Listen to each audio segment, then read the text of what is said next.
आमतौर पर क्या होता है कि संत का नाम आते ही हमारे माइंड में एक इमेज बनती है कि गाड़ी होगी, बहुत ही जो उनकी वेशभूषा होगी बहुत ही सिंपल और सरल होगी। लेकिन आपकी वेशभूषा देख के, टोपी देख के लगता है एकदम कलरफुल रहता है। आपके वीडियो दुनिया ही रंगीन है तो साधु को भी रंगीन होना चाहिए। बहुत बढ़िया, बहुत बढ़िया। जब 7 रंगों की भरी दुनिया है माय डियर सिस्टर, 7 रंगों से भरी दुनिया है तो मुझे क्या दिक्कत है। और हम कोई साधु नहीं, हम कोई महात्मा नहीं, ना हमने चोला ले रखा है।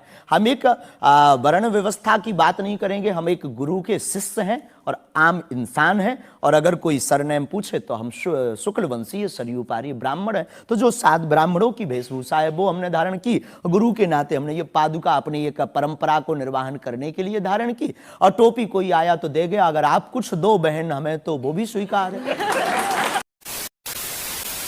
लोगों को लगता है, हमें लगता है कि हमारे जीवन में न हमें धन प्रिय है, न मान प्रिय है, न सम्मान प्रिय है, हमें हनुमान प्रिय है। और हमने जब से जन्म लिया तब से हम धनवान हैं, क्योंकि हमारे हनुमान हैं। और दुनिया का प्रत्येक हनुमान भक्त धनवान है जिसके जीवन में हनुमान है।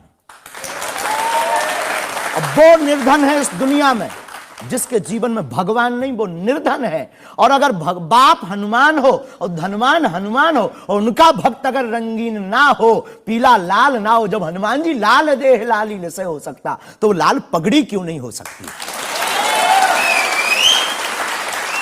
ये मुझे पता चल गया है कि आप इसी तरह की डायलॉग बाजी करके ही इतने पॉपुलर हुए हैं। इलाके में आप हैं, उस इलाके में बहुत सारे ऐसे लोग हैं जो इसी तरह पर्ची निकालते हैं, जो इसी तरह दुआ की बात करते हैं। पूरे भारत में ऋषि परंपरा के अनेक लोग हैं, बहुत लोग तो नहीं कह सकते, पर अनेक लोग पूरे भारत में हैं। और केवल हमारे इलाके में नहीं, पूरे भारत में। हमारे इलाके में बागेश्वर बालाजी की महिमा और दादा गुरुजी के पास दरबार से, कृपा से बहुत से महापुरुष और भी। मैं बताता हूँ, एक लवलेश नाम के गुरुजी हैं, 20 साल की उम्र है और वो भी इसी तरह से पर्ची निकालते हैं। हम कभी ऐसे मिले नहीं, इस भाव से हमारा कभी मिलना नहीं हुआ। और इस विषय पर उनका निज मत हो हम कह नहीं सकते, ईश्वर जाने। नहीं, मत तो पता नहीं, उनके ऊपर रेप का इल्जाम है और वो जेल में है, कह नहीं सकते। तो उस एरिया में ऐसे और भी बहुत सारे लोग हैं। अभी हम अर्जी लगाने के हिसाब से घूमे नहीं हैं। आप कहो तो इस बार जाकर के घूमेंगे कितने लोग हैं। अभी तो हमें एक पता है, छतरपुर जिले में एक गढ़ा गांव है, वहां बागेश्वर धाम है, वहां सदगुरु सन्यासी बाबा से परंपरा चली दरबार की। आप भी आइए। ये बात सही है कि देश में बहुत सारे ऐसे लोग हैं जो कहते हैं हमारे पास सिद्धि है। एक जयपुर में है, उन्होंने बताया कि मैंने कर्ण पिशाच को साधा हुआ है, और वो भी किसी की भी डेट ऑफ बर्थ बता देते हैं, किसी के परिवार वालों का नाम बता देते हैं। हमारे पास ऐसी कोई सिद्धि नहीं, ना हमने ऐसी कोई साधना कर रखी है। हमारे पास सिर्फ अपने इष्ट पर, हनुमान जी पर भरोसा है, जो अष्ट सिद्ध नवनिधि के दाता हैं। ना हम कोई डेट बताते हैं, ना हम कोई नाम बताते हैं, और अगर उनकी कृपा से पता चल जाए तो कोई बुरी बात नहीं। जनता में जो आपको पीठाधीश्वर मानते हैं, कुछ लोग गुरु मानते हैं, लोग महाराज कहते हैं, बड़ा आदर करते हैं, कोई संत कहता है, लेकिन आप जिस भाषा का प्रयोग करते हैं वो इस गरिमा के अनुकूल नहीं लगती कई बार। जैसे आपने एक पत्रकार को कहा कि तुझे नंगा कर दूंगा, ये साधु की भाषा तो नहीं हो सकती, ये संत की भाषा तो नहीं हो सकती। ब्राह्मण समाज पर कमेंट करने वाले एक व्यक्ति को आपने कहा मूर्ख, ठठेरी के बरे, नकट्टा। तो ये ठठेरी क्या होता है? कोई हम जातिवादी नहीं है, पहली बात तो हम ये क्लियर करें। नहीं, ये ठठेरी क्या होता है? ये हमारे बुंदेलखंड का एक भावनात्मक शब्द है, ठठरी। जब माताएं बड़ी आवेश में होती है और बालक कोई गलती कर देता है तो माताएं अपनी बालक को कहती हैं, अरे ठठरी के बरे सुधर जा, न कटा।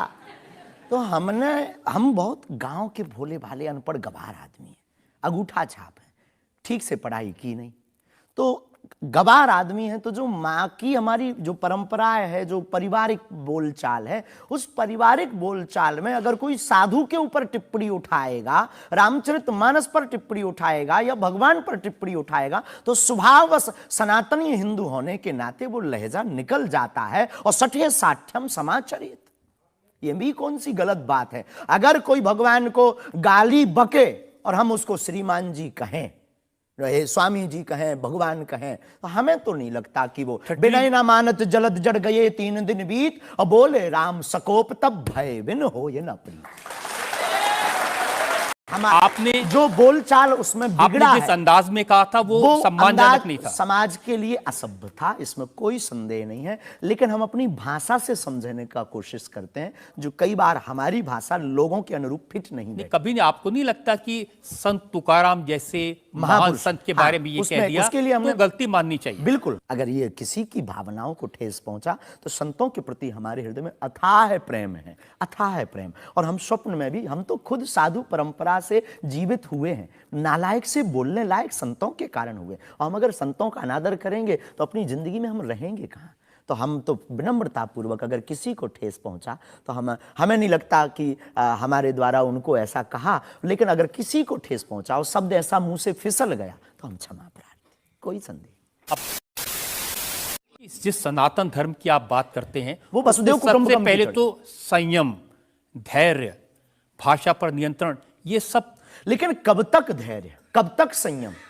राम की यात्रा पर कब तक पत्थर सहेंगे? पालघर के संतों को बर्बरता के साथ मारा जाता है, कब तक सहेंगे? रामचरितमानस की प्रतियां जलाई जाती हैं, कब तक सहेंगे? संतों को पाखंडी इस देश में बताया जाता है, कब तक धैर्य और संयम रखें? एक दिन भगवान का भी धैर्य खो गया था और उन्होंने भी बाण मार करके समुद्र को सुखा दिया था और रावण का दमन कर दिया था।